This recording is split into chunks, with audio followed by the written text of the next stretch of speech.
Hello, and welcome to Horror Monster Collectibles, where today we are going to be taking a look at the brand new Trick or Treat Studios Ghoulies 2 Cat Ghoulie puppet prop.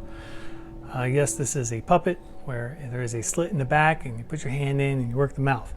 I think that that's pretty cool, although it's more of a novelty.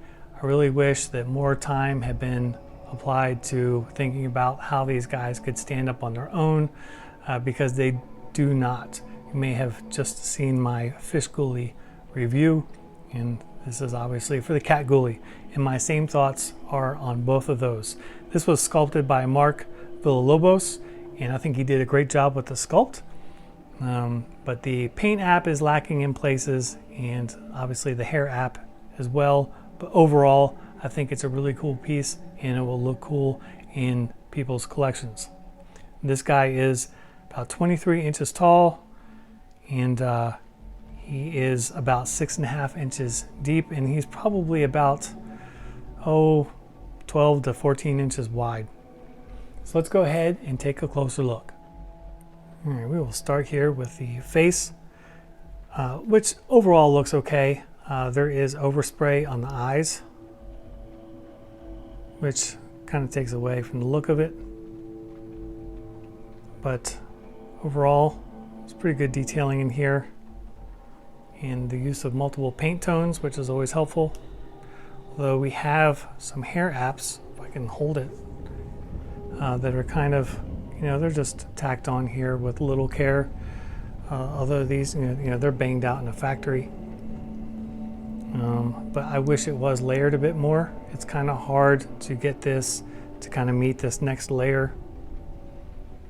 And then also this next layer, so you can see the way it is back here. And it'll probably need some more hair app done to it in the future to kind of fill that out a bit more. Let's look at the midsection here. Again, great sculpt. Come back here to the back. The back of here, the access is really well hidden, so if you don't plan on using it as a puppet, it doesn't really detract from the overall piece, which is nice. There is some vein work throughout here, but it's kind of haphazardly applied. And we have the hair around here, around the hips and groin. Again, not the best application, but it is a lower price point. Here we have the tail, which is actually pretty nice. I like the tail. I think it's pretty cute. We have his booty, and come back down here through the legs, which look really well done, and his hooves. Although I think in the packaging, in the box, it kind of got squished up against here, and I'm going to need to heat it up and straighten out the legs. Although I really wish there was some thought into making him stand up. I'm going to have to probably come right up here with a mask stand to be able to stand him, or cleverly lean him up against something.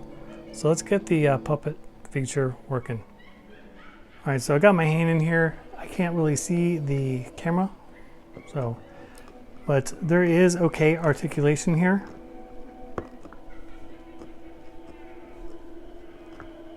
But overall, it is not as good as Fish. Fish, you're able to get some more expressions out of his face. On this guy, you really just can't do that. You really can just actuate the mouth, and that's it. All right, guys, so that's about all there is to go over on this piece. As you can see, I have him paired with Fish, and overall, I think that they're both awesome pieces. I think the price point is pretty close to fair.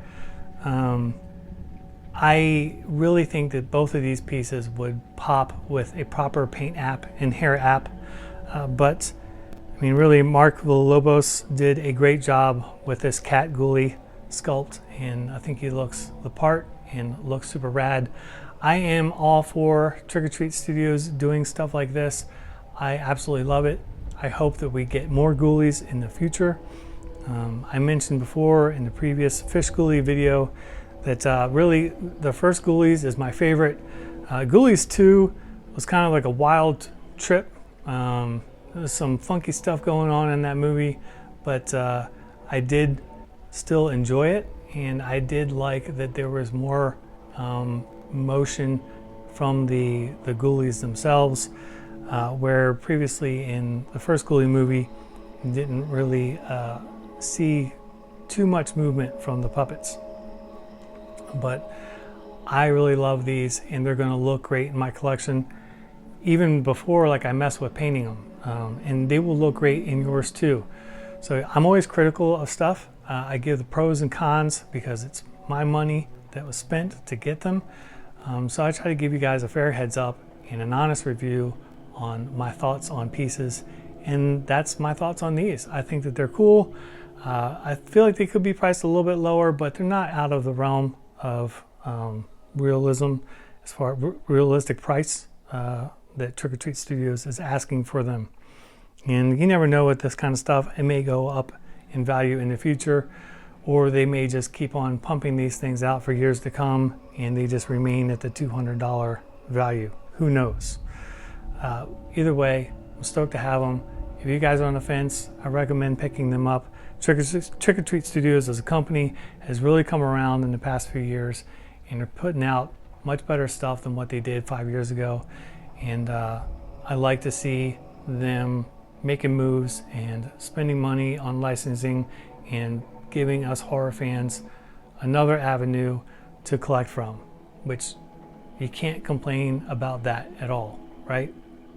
So as always, I will leave you with some studio shots of Cat Ghoulie here, and feel free to leave any questions or comments and I'll be happy to answer them. And also feel free to like and subscribe and click the bell for notifications for new videos. And until next time, I will see you guys later.